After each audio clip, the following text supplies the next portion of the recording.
মেশিনটাকে bridge মোডে perform করতে গেলে ব্রিজ মোডে চালালে এই মেশিনটা কিন্তু বেশি ওয়াটেজ দিবে। সেক্ষেত্রে ব্রিজ মোডে সুইচটা অন হলে এখানে দেখতে পাচ্ছেন ব্রিজ মোডের একটা সিগন্যাল জ্বলবে, অর্থাৎ সিগন্যালটা জ্বলবে। আর কানেকশনটা ব্রিজ মোডে কীভাবে করবেন নাই তো আজকে আমার বন্ধুদেরকে একটা C20 অ্যাম্পলিফায়ার নিয়ে ফুল রিভিউ করে দেখাবো।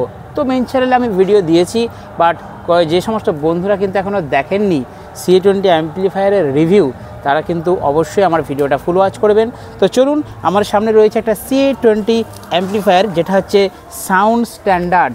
তো SAE sound standard CA20 amplifier. তো দেখতেই পাচ্ছেন এখানে প্রথম দেখিয়ে নিই, এটা হচ্ছে পাওয়ার সুইচ, ঠিক আছে, দেখুন পাওয়ার লেখা আছে। আর আরেকটা C20-র মডেল রয়েছে, যেটার পাওয়ার সুইচের নিচে প্রোটেক্ট অডিও লেখা থাকে, তো সেটাও অরিজিনাল C20। আর এই C20টাও কিন্তু অরিজিনাল C20। তো বন্ধুরা এখানে দেখতে পাচ্ছেন C20 হচ্ছে ডবল পার্টের মেশিন, অর্থাৎ এদিকটা একটা পার্ট, এদিকটা একটা পার্ট।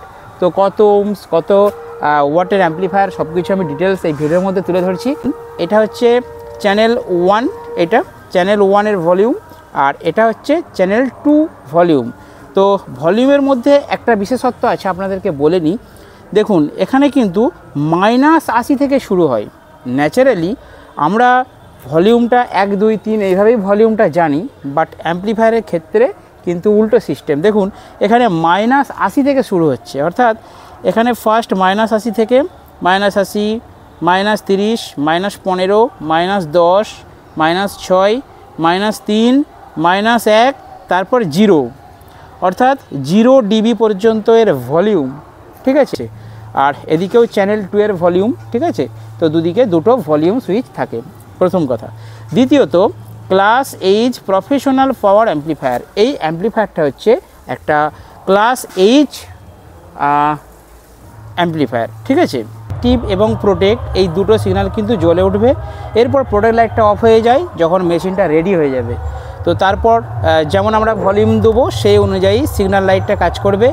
আর যখন আমরা ওভারলোডে বাজাবো, অর্থাৎ একদম হাই ভলিউমে বাজাবো কোনো স্পিকারকে, তখন কিন্তু ক্লিপ জ্বলবে। বলে না যে ক্লিপ তুলে বাজাচ্ছে, C20 মেশিন ক্লিপ তুলে বাজাচ্ছে, তার মানে কি, যখন প্রচণ্ড প্রেসারে আমরা বাজাবো, একদম হাই ফ্রিকোয়েন্সিতে বাজাবো, তখন কিন্তু ক্লিপ লাইটগুলো জ্বলবে। এবারে আপনাদেরকে বলি যে প্রোটেক্ট লাইটটা কি, যখন অ্যাম্পলিফায়ারের কোনো সমস্যা হবে তখন কিন্তু মানে পাওয়ার অন হওয়ার পরে প্রোটেক্ট লাইটটা নিভে যায়, তারপর সিগন্যাল লাইটটা জ্বলতে থাকে। এবং যখন জোর বাজানো হয়, ওভারভাবে বাজানো হয়, তখন কিন্তু ক্লিপ জ্বলে। আর যদি অ্যাম্পলিফায়ারের কোনো প্রবলেম হয় তখন কিন্তু প্রোটেক্ট লাইটটা জ্বলে উঠবে। তো এই হচ্ছে C20 অ্যাম্পলিফায়ারের টোটাল সিস্টেম। আর দেখতে পাচ্ছেন এর এয়ার পাসিং, অর্থাৎ বাতাসটা কিন্তু সামনের দিকে আসে, তার কারণ এর ফ্যান হচ্ছে পেছন দিকে থাকে। এবার ক্যামেরাম্যান ঘুরে এসো। এবার আপনাদেরকে আমি পেছনটা, অর্থাৎ অ্যাম্পলিফায়ারের পেছনে কী কী ফিচার্স আছে, কী কী অপশান আছে, সেগুলো আপনাদেরকে আমি শেয়ার করছি। তো দেখুন এখানে প্রথম হচ্ছে 4টে কানেক্টার রয়েছে। আর এখানে দেখতে পাচ্ছেন channel 1 input high gain jack, আর এটা চ্যানেল 2 ইনপুট। আর এটা লিঙ্ক করার জন্য দেখতে পাচ্ছেন দুটো আউটপুট রয়েছে। আর এইখানে দেখুন 5টা জায়গা রয়েছে। তো এটা যেহেতু পুরনো মেশিন, এখানটা একটু মুছে গেছে, তবু আমি বলে দিচ্ছি। দেখুন এটা হচ্ছে সেন্সিটিভিটির সুইচ, এটা হচ্ছে অপারেশন মোড, আর এটা হচ্ছে পাস, ঠিক আছে। আর এটা হচ্ছে হাই পাস, এটা হচ্ছে লো পাস, দুটো জায়গা। আর এটা হচ্ছে লিমিটার।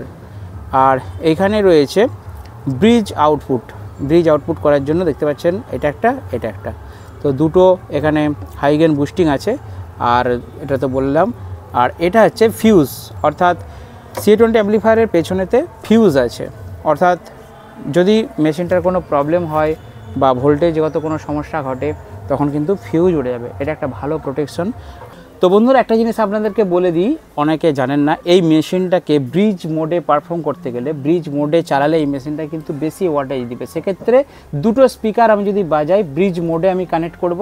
তো কখন ব্রিজ মোডে বাজাবো আগে বলে নিই। ব্রিজ মোডে এর আউটপুট 4 ohmসে দিচ্ছে 5400 ওয়াট, ব্রিজ মোডে 4 ohmসে 5400 ওয়াট আউটপুট আছে।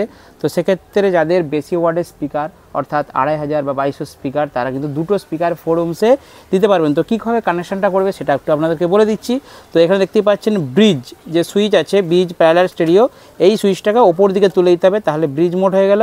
আর ব্রিজ মোডে সুইচটা অন হলে এখানে দেখতে পাচ্ছেন ব্রিজ মোডের একটা সিগন্যাল জ্বলবে, অর্থাৎ সিগন্যালটা জ্বলবে। আর কানেকশনটা ব্রিজ মোডের কীভাবে করবেন না, তখন চ্যানেল 1-এর যে লালটা রয়েছে এটা হবে প্লাস, আর চ্যানেল 2 যে লালটা রয়েছে এটা কিন্তু মাইনাস হবে, অর্থাৎ এটা প্লাস এটা মাইনাস, এইভাবে কিন্তু স্পিকারে কানেকশন করতে হবে। আর ব্রিজ মোডে কখনোই 2 ohms মেশিনটাকে রান করা উচিত নয়, ভালো পারফর্ম করবে না, কারণ 4 ohms-এই কিন্তু মেশিনটা ভালো পারফর্ম করবে। আর ব্রিজ মোডে কিন্তু ভলিউমটা আপনাদেরকে মনে রাখতে হবে, অর্থাৎ চ্যানেল 1-এর ভলিউমটা যখন বাড়াবো তখন কিন্তু দুটো চ্যানেলেরই সিগন্যাল উঠবে, অর্থাৎ চ্যানেল 1-এর ভলিউমটা বাড়ালেই কিন্তু দুটো পার্টে আমার কাজ হবে, ঠিক আছে। সেক্ষেত্রে অনেকে হয়তো বুঝতে পারে না বা জানে না, অনেক সময় দেখা যায় ব্রিজ মোডটা হয়তো কোনো কারণে অন হয়ে গেছে আর ভলিউমটা হয়তো কেউ চ্যানেল 1-এর বাড়াচ্ছে, দেখা যাচ্ছে দুদিকেই সিগন্যাল উঠছে, তো সেক্ষেত্রে ভয় করে, তো কোনো প্রবলেম নয়।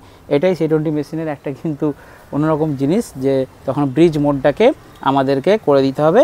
এখানে স্টিরিও মোড আছে, নর্মালি মেশিনটা স্টিরিও মোডে পারফর্ম করে, তখন স্টিরিও মোড করে দিতে হবে, তাহলে কোনো সমস্যা নেই। যদি C20 অ্যাম্পলিফায়ারটাকে পার চ্যানেল, অর্থাৎ এটা একটা চ্যানেল এটা একটা চ্যানেল, পার চ্যানেল আমরা 2 ohms-এ পারফর্ম করি, তাহলে এর ওয়াট দেবে 2700 ওয়াট, ঠিক আছে। আর যদি আমরা এই অ্যাম্পলিফায়ারটাকে 4 ohms-এ মেজারমেন্ট করি, 4 ohms-এ চালাই, তাহলে এটা দেবে 2025 ওয়াট। আর যদি আমরা 8 ohms-এ এটাকে কানেক্ট করি তাহলে কিন্তু দেবে 1300 ওয়াট, অর্থাৎ যেভাবে চালাবো মেশিনের ওয়াট কিন্তু সেইভাবেই অপারেট করবে, ঠিক আছে। তো যদি বেশিরভাগ আমরা কি করি, আমরা যদি বেস বাজাই, ধরুন এদিকে দুটো স্পিকার একটা চ্যানেলে আর একটা চ্যানেলে দুটো স্পিকার, তো তখন 4 ohms-এ রান করে, আর 4 ohms-এ রান করা মানে 2025 ওয়াট করে, ঠিক আছে। মানে 2 2 4000ই ধরছি, 25 50টা বাদ দিচ্ছি আমি, 4000, অর্থাৎ 4000 তখন আউটপুট বেরাবে। আর যদি 2 ohms-এ রান করি তাহলে কিন্তু এটা অনেক বেশি হবে। তো 2 ohms-এর জন্য এই মেশিনটা অ্যাকচুয়ালি পারফেক্ট না, 4 ohms-এর জন্যই কিন্তু পারফেক্ট। যদি আমরা মিড বাজাই, 4টে স্পিকার একসাথে বাজবে, ঠিক আছে, 1200 ওয়াট করে স্পিকারগুলো হলে ভালো বাজবে। আর যদি বেস বাজাই 1500 ওয়াট করে, 1500 ওয়াট করে দুটো স্পিকার কিন্তু ভালো বাজবে। তো যদি 1800 ওয়াট হয় তাহলে কিন্তু এর পক্ষে একটু চাপ হয়ে যাবে, কারণ বুঝতেই পারছেন 4 ohms-এ বললাম কত না 2025 করে এর ওয়াট আছে।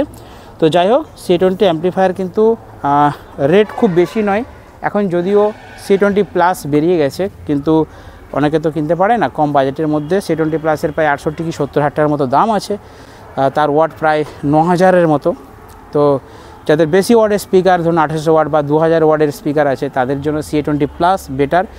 আর যাদের একটু কম ওয়াট, অর্থাৎ কি হয়তো 500 ওয়াটের 4টে এদিকে, 500 ওয়াটের 4টে ওদিকে, দুটো যদি 4 পাল্লা বাজায়, সেক্ষেত্রে এই মেশিনটা দুটো পার্টে ভালো বাজবে। যদি 1500 ওয়াট করে বা 1200 ওয়াট করে দুটো স্পিকার একদিকে, আর একদিকে 1200 ওয়াট করে দুটো স্পিকার বাজায়, তাহলেও কিন্তু ভালো বাজবে। তো C20 অ্যাম্পলিফায়ার কম বাজেট, মোটামুটি এখন 43-44 এরকম দাম হয়েছে, তো কম বাজেটে কিন্তু বেস্ট অ্যাম্পলিফায়ার এটা। তো অবশ্যই যে সমস্ত বন্ধুরা C20 অ্যাম্পলিফায়ার নেবেন তারা কিন্তু নিতে পারেন, ইউজ করতে পারেন। আজকে ছোট্ট ব্লগ ভিডিওটা এখানে শেষ করছি, দেখাবেন নেক্সট ভিডিওতে। ভালো থাকবেন, সুস্থ থাকবেন।